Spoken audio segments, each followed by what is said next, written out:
Hi everyone, welcome to the last session for Career Fair 24.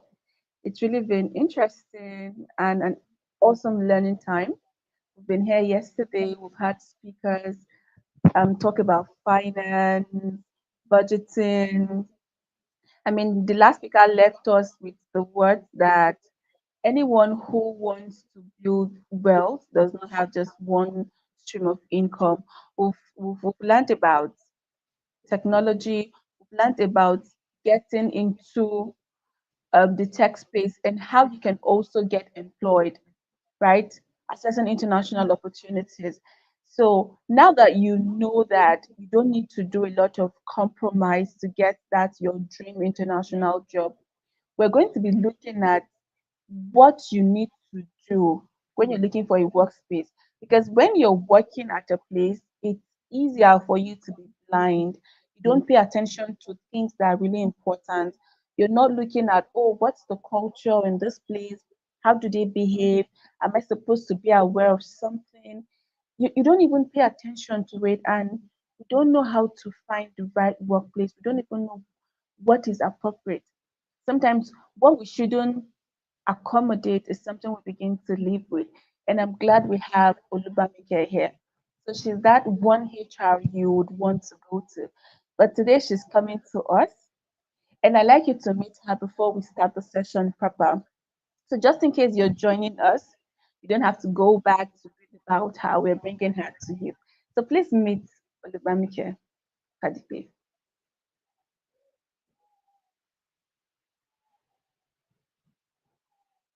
Globally certified human resource expert, strategist, and consultant with over 17 years of experience in human resource practice and consulting. Her HR practice spans multiple sectors: not for profit, insurance, healthcare, cutting her teeth at Daystar Christian Center, then about a decade at Healthcare International as the regional HR and head HR at Modi Specialist Hospital. As founder and lead consultant, she has consulted and facilitated projects across multiple industries, including agriculture, aviation, consulting, education, events management, fashion, finance and leasing, healthcare, insurance, not for profit, process automation and engineering, real estate and construction, retail and technology.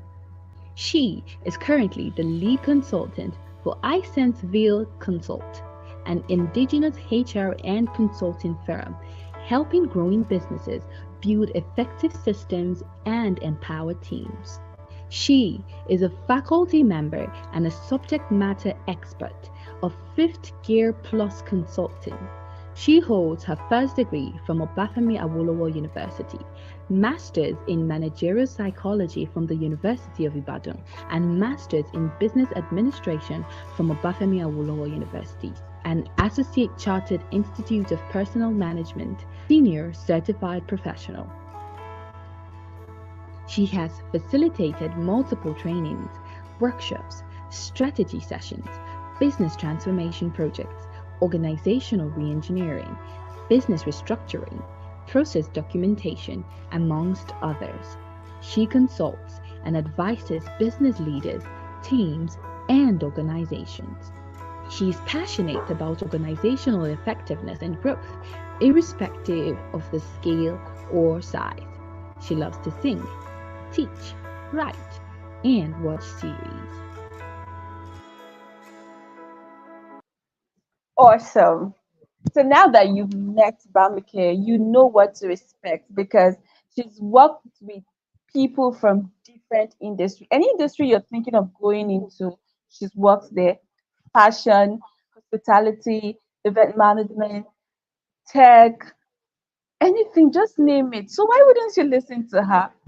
And at this point, I'd like you to use your favorite emoji to make noise as we bring Bamike on stage and begin our learning proper. I'm excited and super pumped to learn. I hope you are too. Please welcome Bamike.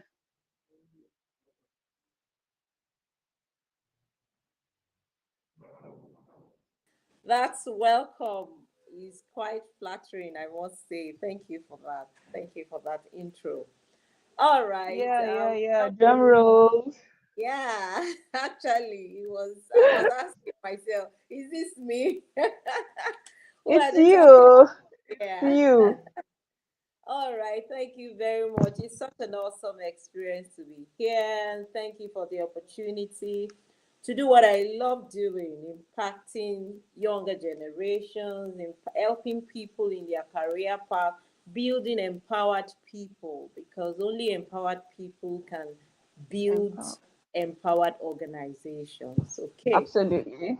It's such an awesome experience to be here, I must say. And I watched quite a few of the other the yesterday's session. It was Okay. quite exciting. They've already laid foundation of many of the things I'm going to be talking about, and it's good. This definitely strike me like an all-round. It's not just the career fair focusing just on the job. It is like an all-round, you know, part of life, I would say. Sure. Okay, let's get it started already. Awesome. Yeah, I have a slide, but I'm going to be speaking, from my. Okay, it's okay. Yes, we can have the slide since we have it here Okay, would you already. rather we don't have the slides?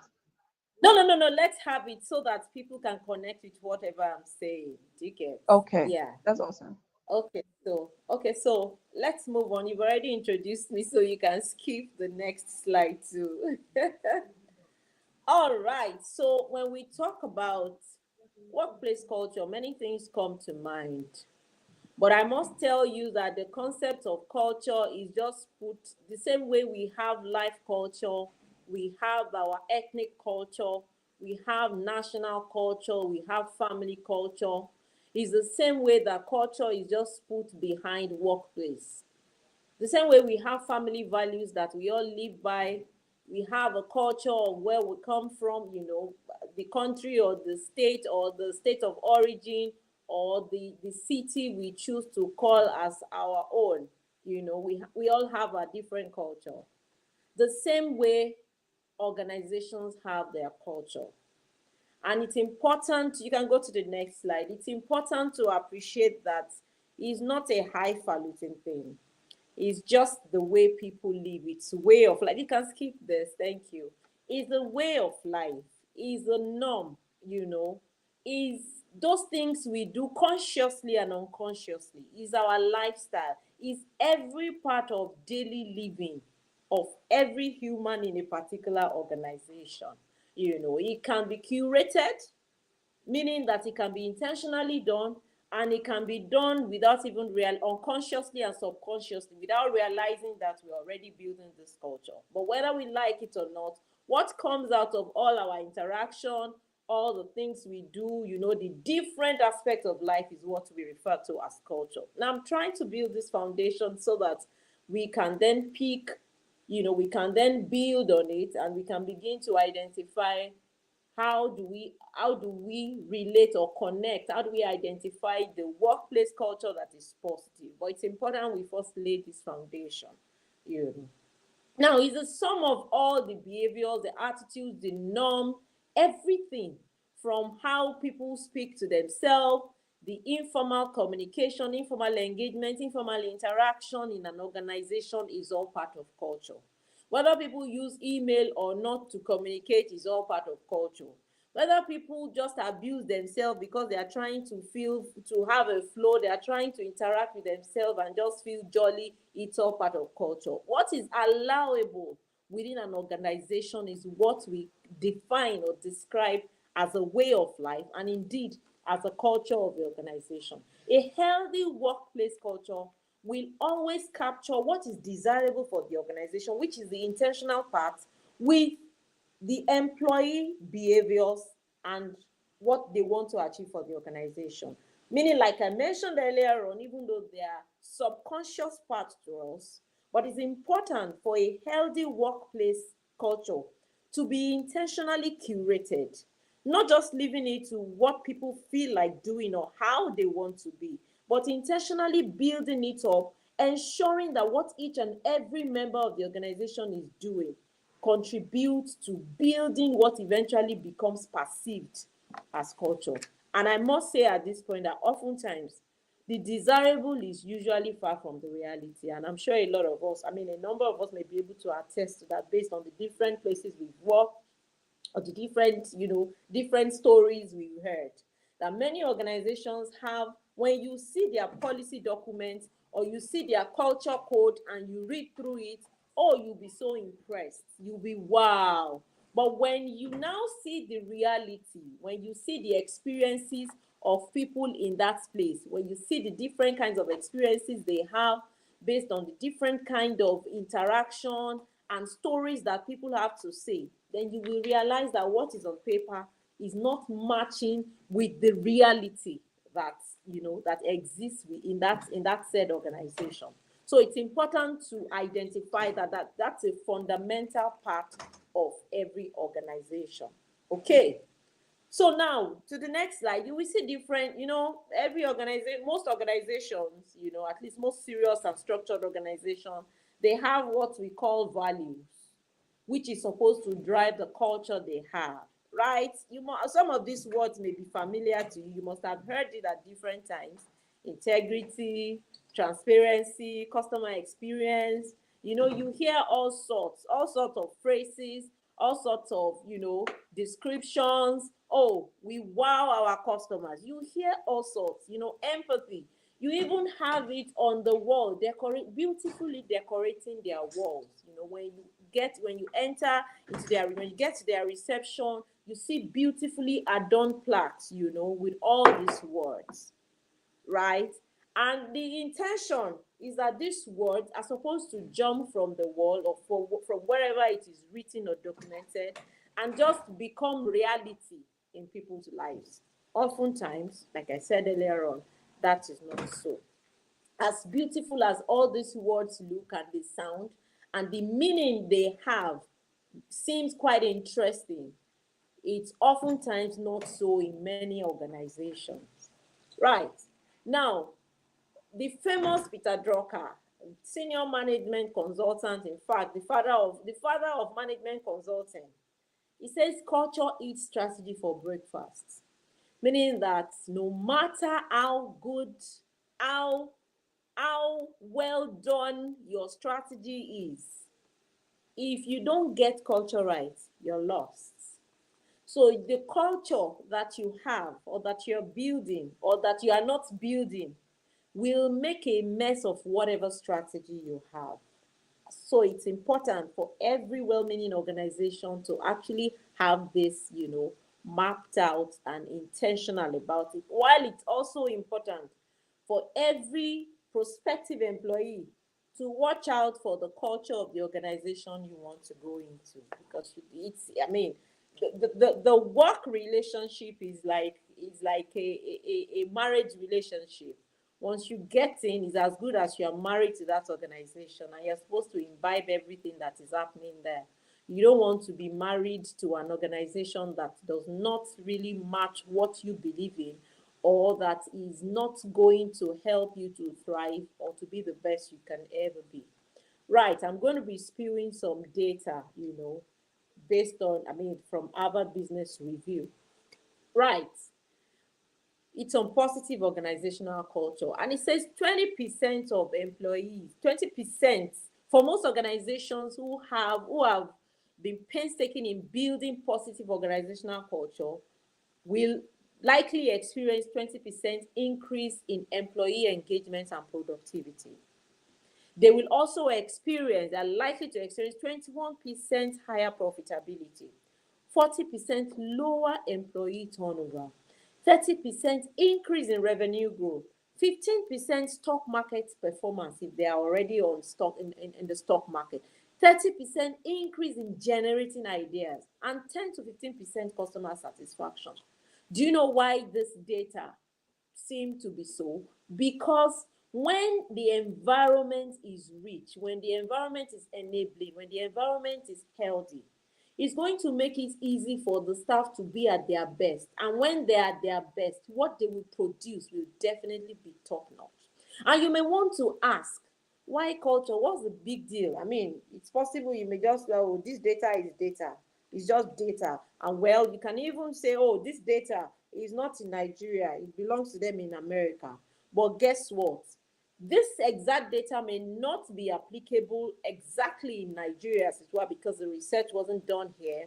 But I can tell you that it is applicable to a degree, may not be exact percentage, but I can tell you based on psychology, human psychology, everybody, wherever you find yourself, any place where you find yourself and you thrive, you are likely to produce more, you are likely to do more, and you're likely to enjoy and bask in the euphoria of that environment such that you even forget your father's name.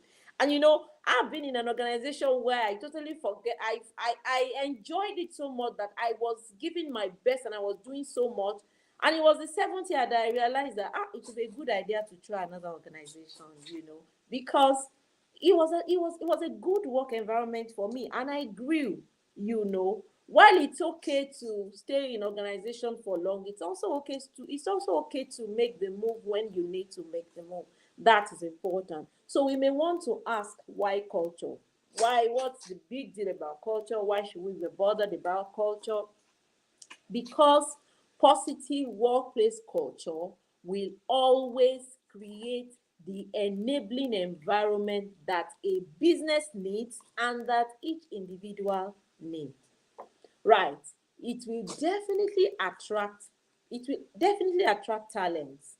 Everybody will want to work in a bubbly organization, in an organization that when you check the news, you check the social media, you see what is happening, you see the vibe, you see the flow, you see the results they are churning out, even if you don't want to look at their financials because you may not understand that readily. But you want to check out the activities of their employees. How are they like? When you see their employees outside, when you interact with them, and you see the depth, the how they, when you interact and they're telling you the things that they're working on, the kind of projects they're working on, perhaps even sometimes the kind of benefits they have because they're working there. Of course, your eyes will pop and you definitely will be attracted to so. And so it's important for organizations and even employees, I mean prospective employees, as we all are here building our career, to identify such an organization that will be attractive to us. It's even the first principle to watch out for. What is that organization that when you read about them, your eyes pop and you want to know more, you're curious, you want to know what's happening next, what are they doing next, right? It's also important because it creates healthy and enabling work environment. We can't overemphasize that. I think I already said that so much on this session and this session tonight. Because ultimately it will boost job satisfaction. When you're in a place where you thrive, there's just this peace around you, and because you know that everything, your contribution counts, and whatever you do definitely, is appreciated. Ultimately it will count towards your career growth because you're going to be unleashing your inner part and you're going to be unleashing every good thing that is in you. It also helps you when you find yourself in a positive environment. The kind of sense of belonging you have is going to be high because that's how you will see some organizations. They have humans of this organization hashtag, because they have a sense of belonging. They are owning everything the organization is doing, whether the project is in their department or not. They carry everything that has to do with the organization on their head and they want to give their best because they believe in the cause of the organization, not just because they earn salary from them. Because there are people, who earn salary from organizations and they don't give the extra. They don't go out of their way to do anything special for the organ. They don't even want people to know that they work there. I know people who work in organizations and for many years they did not update it on their LinkedIn. Perhaps because they didn't connect with the place or they just wanted a better place for themselves. I've seen that, couple of times. Okay. So Harvard Business Review, in one of their reports, they ended it by saying if you hire people whose personalities don't align with your culture, no matter what else you get right, you are unlikely to get the desired behaviors. And so if I flip it in the context of us who are career professionals building our career, I can as well say if you find yourself in an organization that does not align with your personal culture or with your desirable culture, No matter what else you do, you may struggle because you will find yourself like a round peg in a square hole. So it's important to align it both ways. For people who are also desiring to start their own businesses, maybe you're going to be starting your own business, a startup, and you're going to be employing people, it's important to establish or be grounded in this fundamental that whoever you're hiring, you must ensure that their personalities, what they stand for, their values align with the core of the organization, because that's the only thing that will help you to elicit, and bring out the best of them. Right. So we're going to go to the next part, to the next aspect of this presentation, talking about different workplace culture like we have it, right? I'm sure some of us can relate with it, as I'll be sharing different examples. You can relate with it. You probably have seen it, or, you can connect with it. You can connect with it in your mind, right? The first level of a type of culture has to do with task. Some organizations are task oriented. They are just, it's like they are on steroids. They are focused on task completion, achievement, accomplishments. They generally just want to have high performing teams in their team. If you are not on steroid and you don't have a kind of energy that they have, it may be a struggle for you. Now, why am I sharing this different types of culture and their characteristics? Because it's important for you to know the kind of energy that an organization has, or the kind of people they like to have, so that you can then ultimately ask yourself, do I have the kind of energy to work in this kind of place? Those are questions you want to ask yourself. There are also people who there are also the culture that is hinged on power, which oftentimes they have a strong leader, and that leader wields a lot of influence, and everything they do, aligns with the influence of that leader. And there are a lot of small to medium businesses actually in this space where, the the brand of the owner or the founder drives the organization, and it influences the values that the organization has. Right. There are also the role culture organization. Usually they are highly structured, they follow systems, they follow procedures to the letter, very formalized. And the same formal system, it drives the beliefs and the values that they have. It drives everything they do and how they do the things they do. They are not the haphazard, oh, let's just jump on this, oh, this is happening, can we do this? No, everything is done by the books. In fact, they are driven by the set down, the activities they do, or what their operation is driven by the set rules and set procedures that they have. Right. We also have the personal culture that is driven by personal beliefs and interests of employees. In this case, the employee that are hired to join the organization must be in a particular way. They must, they must have a particular value. In fact, oftentimes these kind of organizations, they undertake rigorous level of assessment where they want to check, oh, does this new hire they must tick the boxes you must tick, because they want you to be in a particular way, because ultimately your personal value will be driving what the organization will be doing. And that's why ultimately that personal interest and personal values must align with what the organization is about and what the organization is doing. Right. The other category of the type of culture we have, is in another dimension. It measures, or it focuses on the type of interaction that happens within the organization. We have the clan culture, which is, when some of you've gotten your offer letter where they say, oh, welcome to so so so family, welcome to, and they refer to themselves as family. They emphasize the concept of family within amongst teams. That sense of togetherness, that sense of belongingness is intentionally driven by the leaders of such organization. because they emphasize it's important to them and they emphasize it, right? Okay, there's also the market culture that just builds very, I mean, they're very competitive. They want to be the best in that particular industry that they are, and they do everything to make sure that everybody looks like they're the best. You know, all of their staff must be competitive. You must know what's happening in other industry, and you must be working, like a clock. You must be on steroid, be on the go. you know they also, the market culture also emphasizes the performance, business performance and individual performance. The focus on results.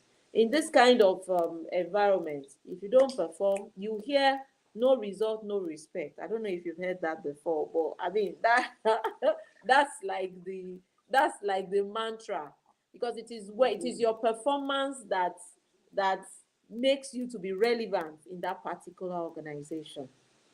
We also have organizations that are defined by the level of hierarchy they have, structured, process oriented, from one level to another. You get in through this level, you get in as graduate trainee, and then you move to the next level, officer one, and then, no, assistant officer, officer one, officer two, like that, senior officer one, senior officer two. There are some organizations that are structured like that. Many government agencies are usually like that. And then some financial institutions, some industries are actually structured that way, right?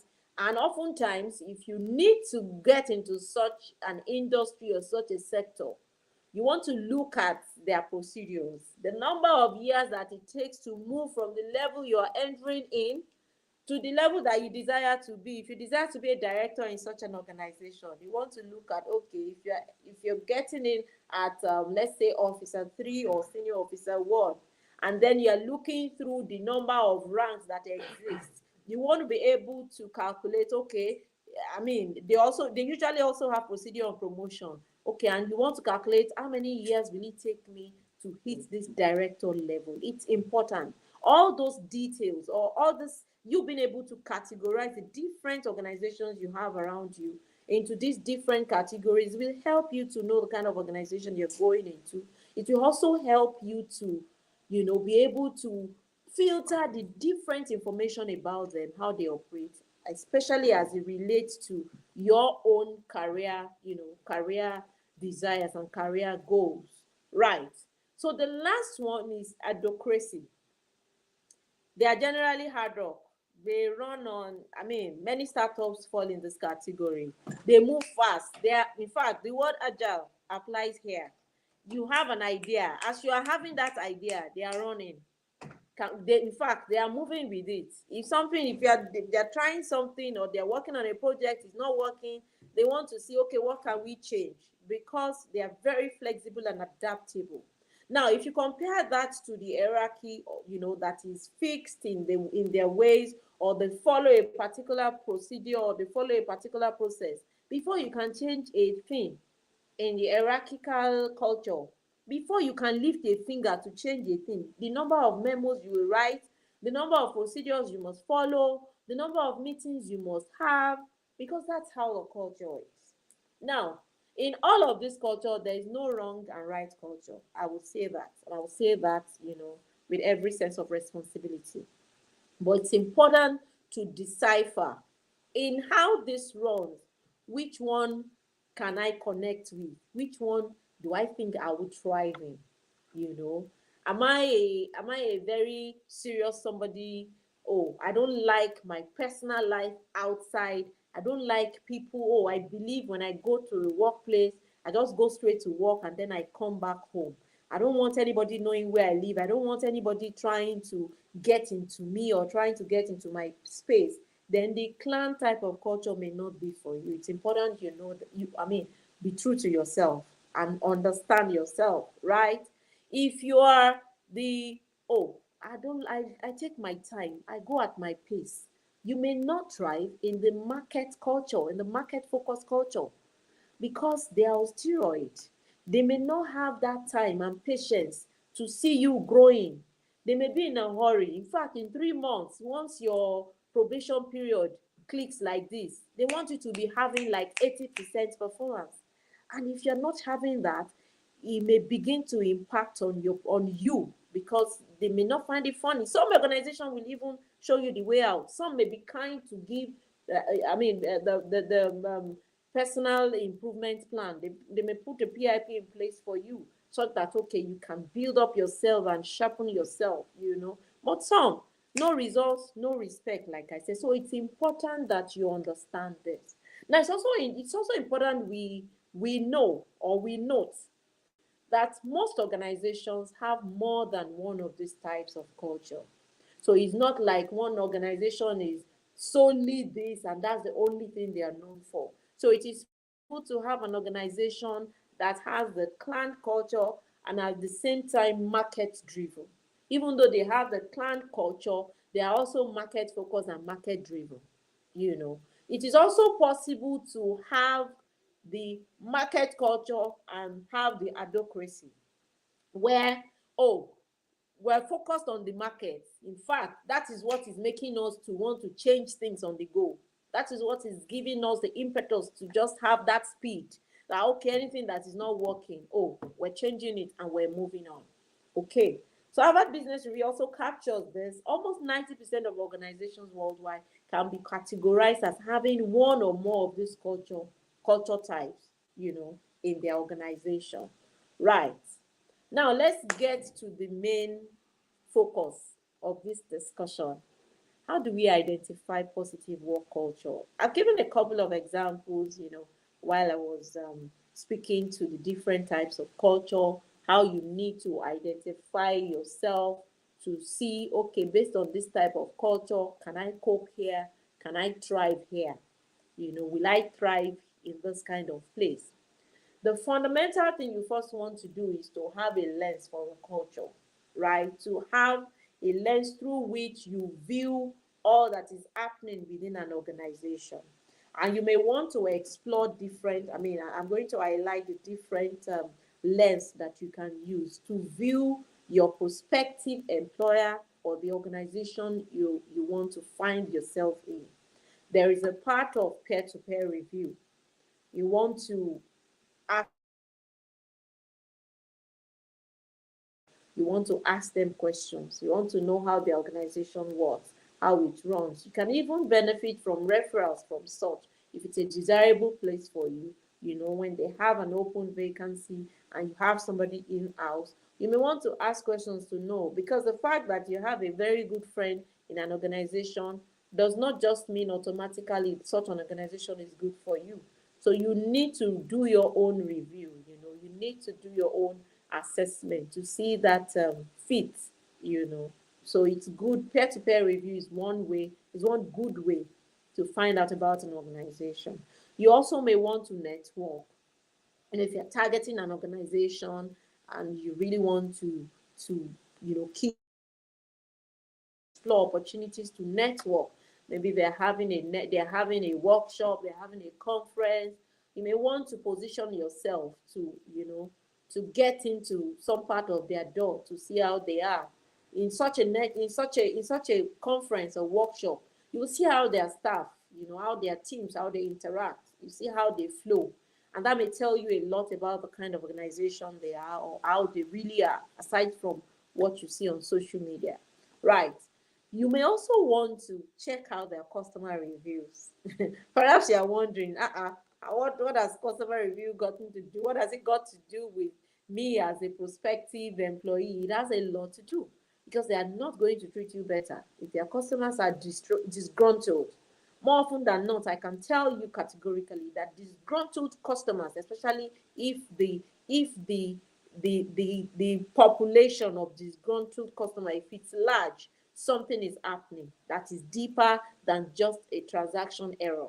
So it may be good to see those feedback, those reviews, what's happening in this organization, who are those that that have issues with them, what kind of issues. Because the kind of issues that customers have, based on the reviews they put, will give you insight. It will give you insight into the type of interaction their staff are likely having with the customers. That will help you a lot. Of course, online pages like LinkedIn, Glassdoor will also be helpful.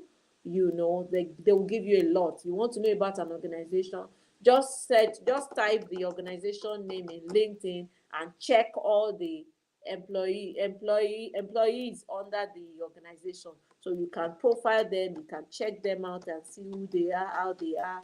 you know that way, at least you have a glimpse of what their employees look like, or what their teams, in-house teams, look like. Also, online platforms, communities in recent times. I know how people get jobs on platforms or communities, how things happen.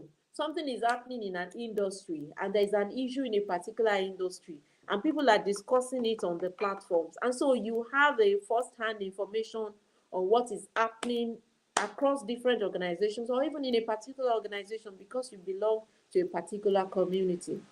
Because there was a particular time that something happened to one in an organization. I don't want to mention the name of the organization, right? Is a capital investment organization. And guess what? I didn't see it all. I didn't see the news, even though it was on most news platforms. It was on the community that somebody just shared. And on that same community, one of their staff is on that same community. So there was this, we just had this ongoing discussion on, what's happening, what are you guys doing, in that same community. And she was able to share what they're doing and how they're doing damage control, to manage the situation. So belonging to communities will definitely help. Right. What are the focus areas that you want to focus on your journey to identifying the positive workplace, the organizations with positive workplace culture? You start with self-awareness. I must have mentioned that a couple of times. Since I started this session tonight, you must know yourself. You must understand yourself. You must know what gets you, what are your triggers, what kind of energy, what's your energy level. For instance, imagine you being offered a sales role in a market focused culture, you know in a market focused organization, and you are the chill type. I don't like stress type. I like to go at my pace. I don't like meeting people. Or somehow you believe you have the skills and the experience in sales. It may not work for you, because if you are positioning yourself in a place where you don't have strength for, you may not, the environment itself, the workplace itself may not be unhealthy, as it were, in this context, but it may be that you're not you don't have the energy to work in that kind of work environment. You don't have the personality to manage, the lifestyle that is the order of the day in that particular organization. So it's important that you're self-aware. It's important. I even recommend, for most people starting out their career, I readily recommend, do your personality assessment. Know your personality. Some organizations will even request that of you when they are interviewing you, because they want to see not because they want to judge you, but because they want to see your kind of person. They want to see who you are, your strengths, your weaknesses, your triggers. They want to be able to appreciate it. So self-awareness is key, and it's very important. In fact, it's fundamental. Whatever culture you're going,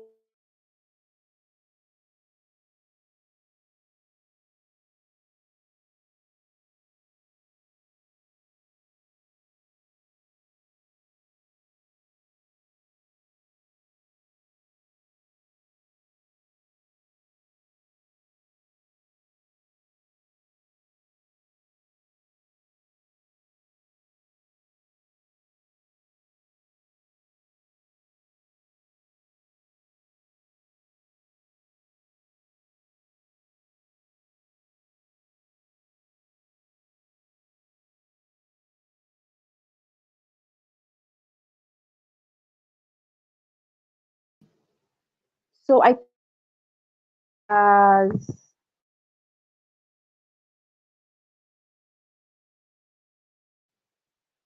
Okay, so I think Bamike has an internet glitch. However, she's talking about self-awareness. So from the session so far, it's really been insightful. And I'm glad we're having this because, usually when you have this buzz about getting a job, get, oh, awesome, she's back. So let her continue so we don't get Apologies. carried away. All right. Apologies. Okay, I please hope go ahead.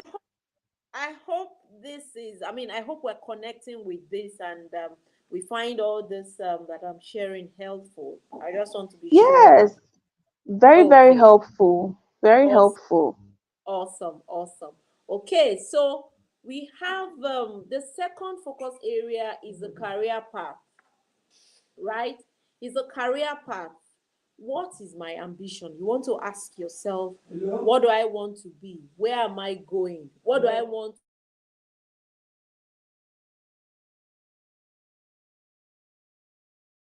What do I want? What's my ambition? What future? What is a picture of a future that I have or that I see of myself? What are my projections? You want to be sure of that. You want to have, once you are clear of that picture and once you can ascertain that picture of yourself and where you see yourself, then it's easy for you to identify the type of organizations that will help you to achieve that. Oftentimes, people don't have this defined. People don't have this defined. And so they just want to hop on the next available trade.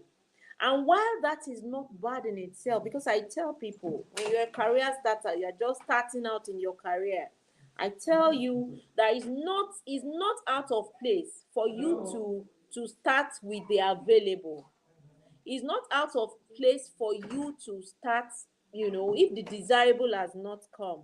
Yes, you can start with the available, right? But it's also important that the available you are settling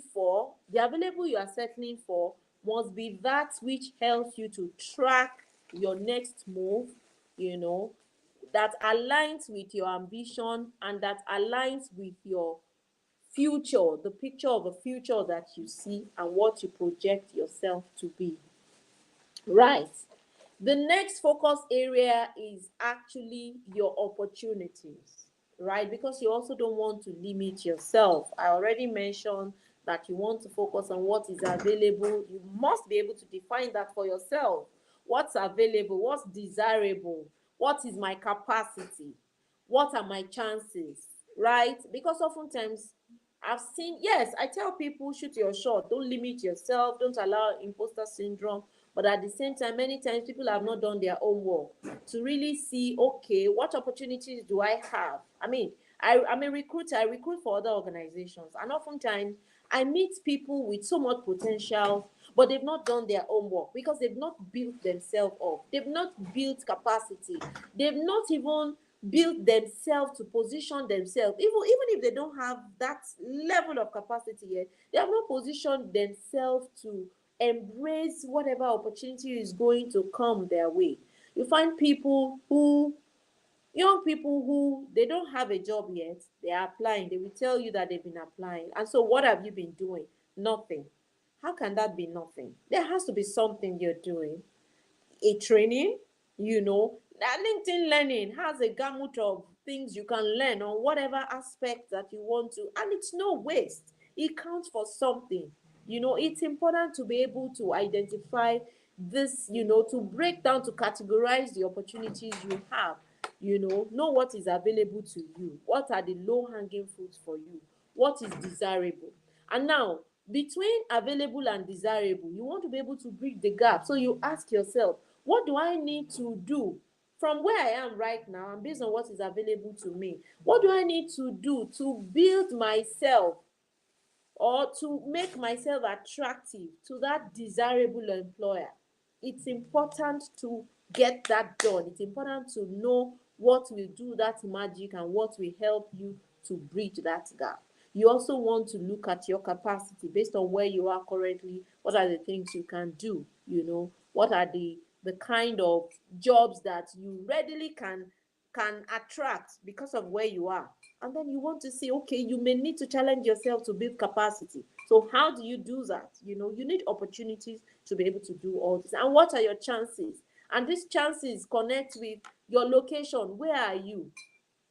Geographically, I mean, physically, the communities you are in, the kind of people you find yourself around, your network. How do you network? It's important.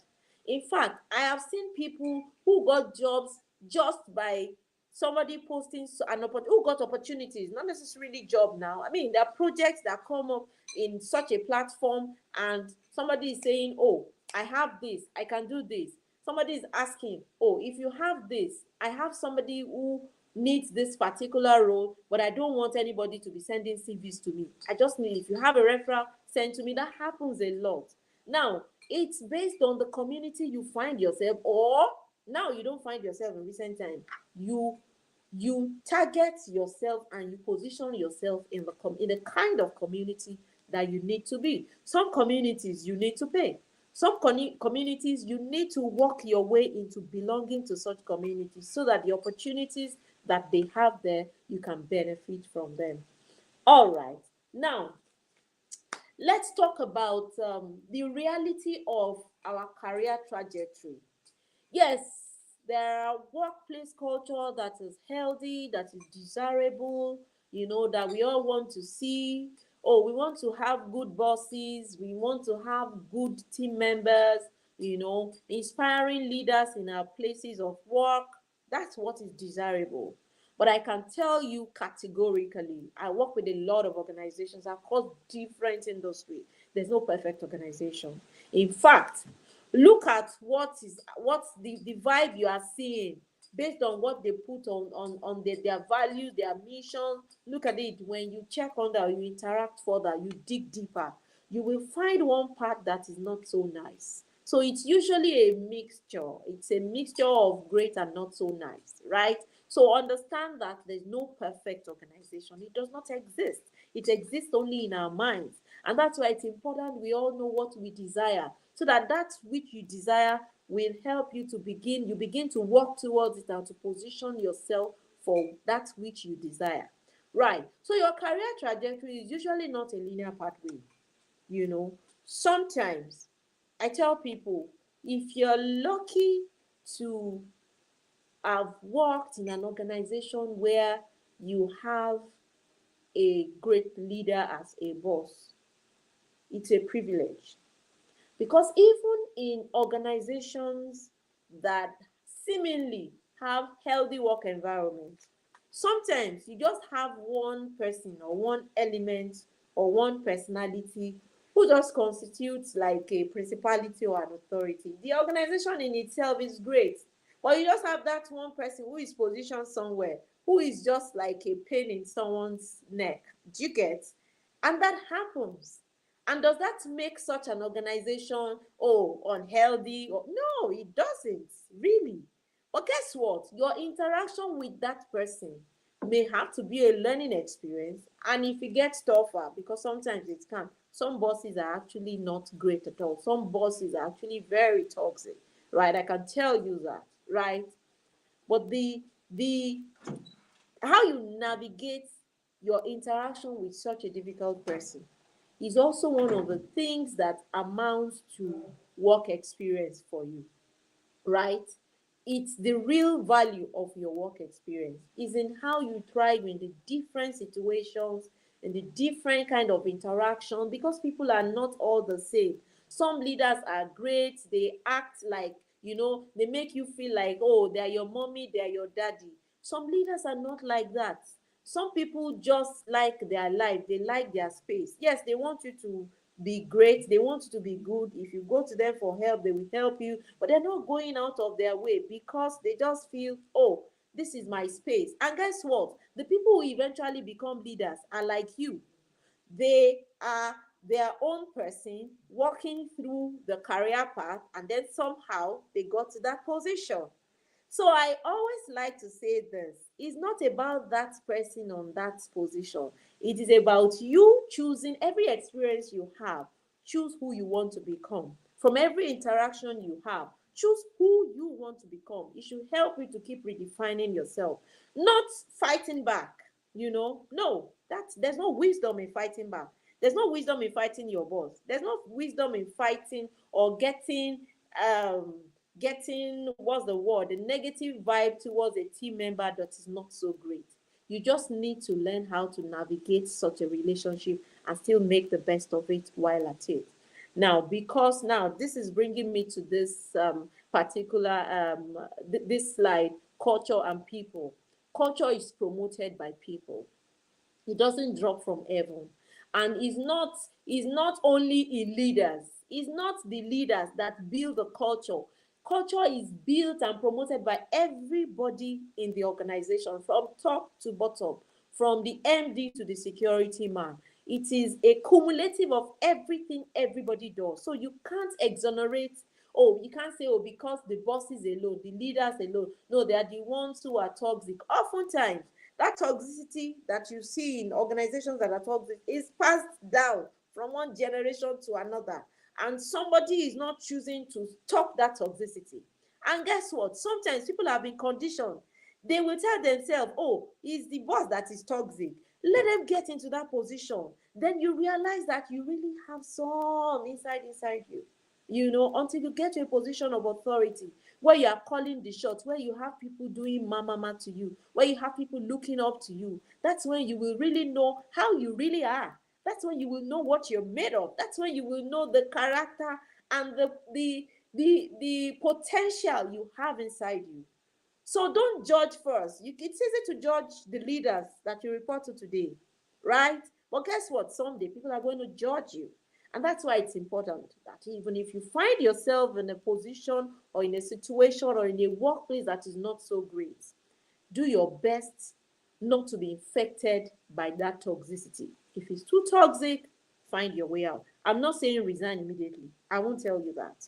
But navigate your way out. Navigate your way out, meaning you're planning your exit, and as soon as you get something viable, you take your move, right?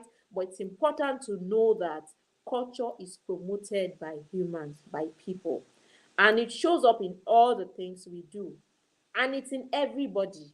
It's not hidden in one person. It's not only in what one person does. It is, in fact, it is what is done across board from top to bottom. Now, different generations now they exemplify the interpretation of culture in an organization.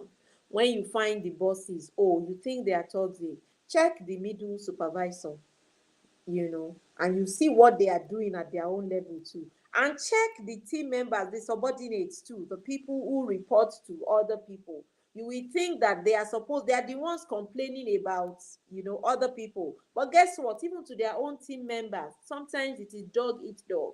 And that kind of a culture, to be honest, you don't want to find yourself. If you find yourself in that kind of environment, do everything to, if it's not healthy for you, do everything to find your way out. That is important, and that's on you. It's your personal responsibility. But while you're still there, you know, do your best to make the best of the situation while you navigate your way. Now, it's a two-way street. I've said so much to explain that it's a two-way street. It's what is done to you and what you do to others too.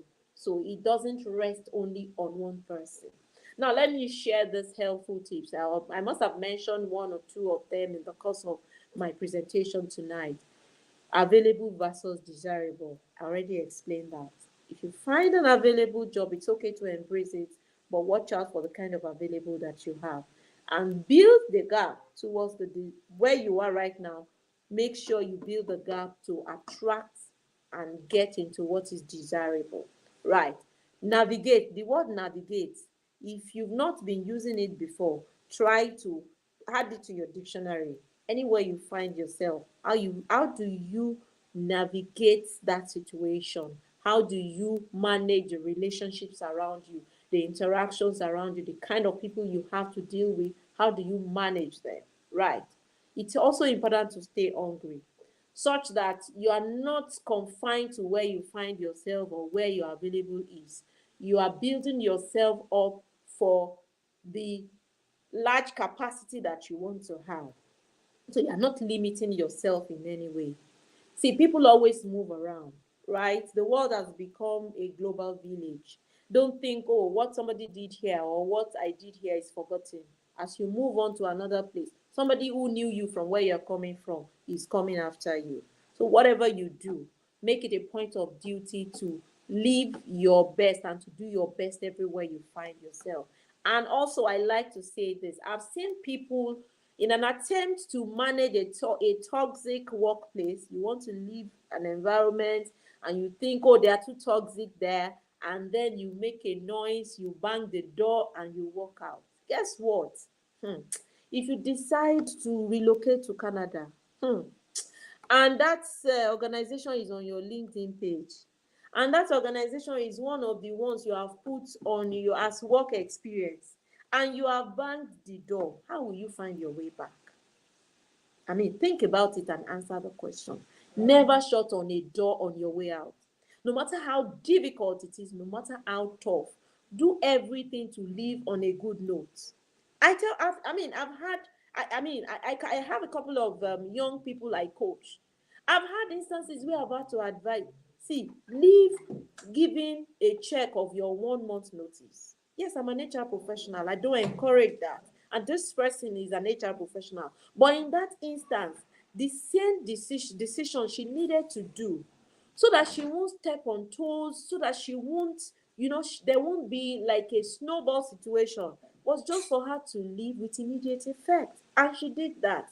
And guess what? She still went back to her boss to wrap, to build the relationship because she's going to need it in the future. Nobody knows when she's going to need it, but she's going to need it. It was tough for her because she felt she was the one that they did things to. I said, no, you're more powerful than the person who did things to you. One, you've left them. Secondly, you are the one building the relationship. It puts you in a position of higher power. Right, in conclusion, I know time is fast spent and I'm going to, conclude. And this is my charge to everyone on this call. Culture is not just in what happens to us or with us from other people's interaction with us. It is in what we do, how we live, and the experience we live with everyone we work and work with. Yes, like how we should target, what to look out for in an organization, what is good in them, the kind of people or the kind of environment you want to be in.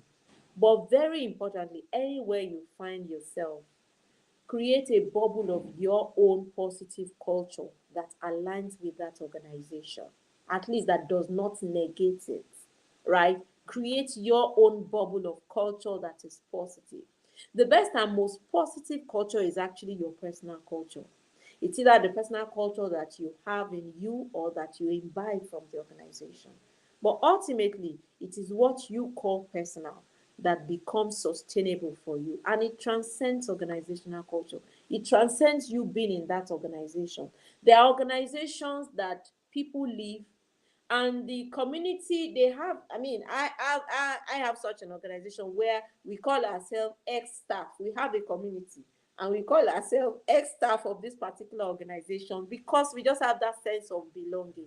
And anytime somebody is celebrating something, we're all there supporting ourselves because we all once worked here and we enjoyed the community that we're able to create while we're there. So it doesn't leave. As you move from one organization to another, you're going to be moving in interaction, moving up in relationships, different dynamics of relationships. And it's important that we're able to navigate it with ease.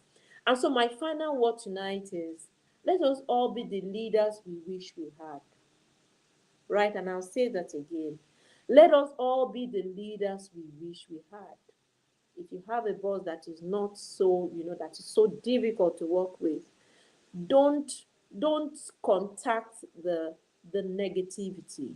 Challenge yourself to say, I'll do better. Challenge yourself to say, I will definitely do better than this person. That when I find people who look up to me, who report to me, I'm going to act differently and I'm going to do differently, and ultimately I'm going to do better. Thank you very much for tonight. As I sign out tonight, I know there'll be questions. I can't wait to have those questions tonight. Wow, it's a lot. It's really a lot. Like, Mami here, thank you. You know, the almost all the questions were answered in the course of the conversation because we had received questions earlier. And then Oh, you know, when we're talking about culture, workplace, you find people saying, "Oh, I'm going to leave this organization." They're behaving somehow. Some people will tell you they will show them back. If they do me, I'll do back. But you made it clear that do me, I do back. You're not helping anybody because at it's all. really about you, Yeah. your personal culture. Yeah. And you know, I like how you highlighted the fact that some people are there complaining, my boss is this, my boss is that, my and what are you doing as a line manager? What are Yeah. you doing as a team lead? What are you Mm, doing as a supervisor? You know, there's some supervisors that you're attached to them or you're to mm, work with them, and people would rather step down than work with you. So that mm, means there's a problem with you, but you have a problem with your boss. Who really has the problem? mm. Working with people really, like Bamike has said, is a lot. And that's where you learn tolerance and patience. It's not Yeah. really going to be easy because, and please go back and look through the different kinds of organizations and culture, because you can be this person who is phlegmatic and your work requires you to be a sanguine. Mm. Honestly, you cannot cope. So they Yeah. keep telling you, follow this client, follow. You're like, why am I following the client? No matter the kind of good work you do there, you've Mm, not worked. It's not a mm. pass Yeah. because what the organization is using to rate you, you're not even anywhere close. Absolutely. So if you must forget do you know how long I've been out of job? Mm, So why get into the job where you wouldn't last, or you don't have the intention of mm, being very flexible and accommodating? Some people would mm, say, I can work under pressure. That's a big deceit mm. because in the And end, they see the pressure. when they They see see the the pressure, like, no, this is not what I signed up for. What did you sign up for really? What did you sign up for? yeah. Right? It's really been interesting, and we're super glad to know all we know now because almost everybody here is plus one new knowledge. So tolerate while you're paving the way to leave, because Yeah. a toxic work culture, you should know what is making the organization toxic and be Mm. sure you're not contributing to the toxicity Wait. in that place. And most importantly, protect yourself. Like she said, someone had to bow without taking salary, Yeah. but then leaving was the best option. So why wait to get fired? You might even end up losing the salary you're hoping for and Mm. lose all the relationship. So know what works and do what works. And this brings us to the end of Career Fair 24. I'm really excited. It ended on a great note with Ubamike. To you who is going to get into corporate, you who is working with someone in a business, you who has a business and is looking out to employ people. This topic is encompassing. It's talking to everybody. You're already in an organization, you're planning how to show them what the Nigerians will call shege. Know Mm. that you have a personal culture and you need someone to speak for you. You Mm. want to get into corporate, know to look well before you get into corporate. If they have Mm. a lot of complaints, bad feedback, then you should know it's bigger, right? Then Yeah. you who has an organization and you're looking forward to recruiting people, what is the culture? We don't By culture we don't mean what you have on your board or what you have on paper. We mean what you're Yeah. implementing. And we are very certain that implementing all of this, we have a better workplace and we have good culture too. You know, when we have more good work culture, with time, the old ones will be out, right? So it's something we Yeah. can work on and it's something we can do. Thank you, Bamike. So just make some noise and say thank you to Bamike because you should be paying for this masterclass, right? Yes, but you got it for free because she decided to give back with all her heart. And yes, please follow her on social media. on LinkedIn, Bamike, we're going to give you the link. So we're taking the link to Instagram. So follow iSense Consult. We're sending you the link. That's our organization, and you have a lot to learn from them. You also get to connect with her on LinkedIn and on Instagram too. So please be open to learning from the sessions she attends, from events. She shares tips, anything you want to know about though. You can even have your suggestions in the comment, and then there's a reel that's educating you on it, right? So if you don't follow, how would you know? So these are the kinds of people you should consider following, so you keep increasing in knowledge. And yes, follow Tower Africa. We are glad that Career Fair 24 has been a success, and we look forward to seeing you next year. Thank you so much, Bamike. Bye. Thank you. Such a pleasure here. I enjoyed every bit of it. Thank you. Thank you for having me. And thank We're you, glad. everyone. Thank you. Thank you for tonight. I saw the fire in the chat. Thank you. Thank you. Okay. All Thank right. you. Yeah. Good Bye. night. Bye. See you next year. Yeah, see you next year. Okay, for everyone who has been with us from day one, this is day two and the final day. We appreciate you. Thank you for being part of Tower Africa Career Fair. Everything you've learned, please implement. Beyond learning and knowing, it's important that you work on these things. You know what to do as it concerns your business, how to market your ideas, like Chidera had mentioned and taught us. And if you need to, please go back to the sessions. They are going to be up on our YouTube channel. We also talked about finance. You know what will make you rich. You know what kind of investment is safe and what kind of investment you need to stay away from. You just need to know how to manage your money, and the best time to start budgeting is now, so you can grow with it. And you can also leverage long-term investments that can help you. We talked about technology.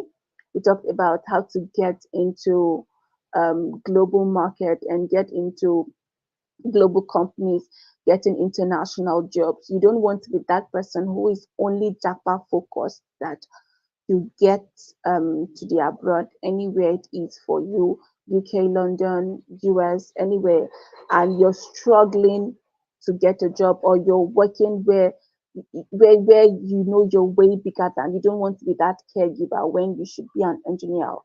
So this is also telling us that while you're looking for a work culture, you should know that you're looking for the right job and the culture is important. So it's something that we can link, right? Because Kike had mentioned that before you get a job, be clear on what the demands are.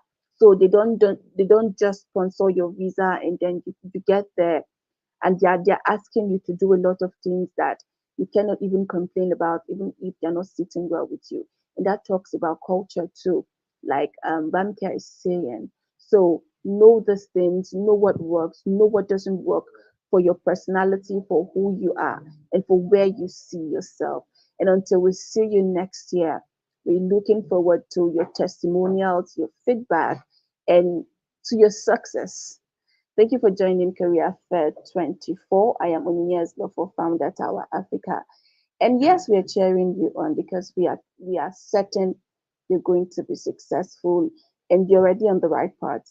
So now that you have all the fuel you need, just keep running. And until we see you again, keep following Tower Africa. And we are cheering you as always. Bye.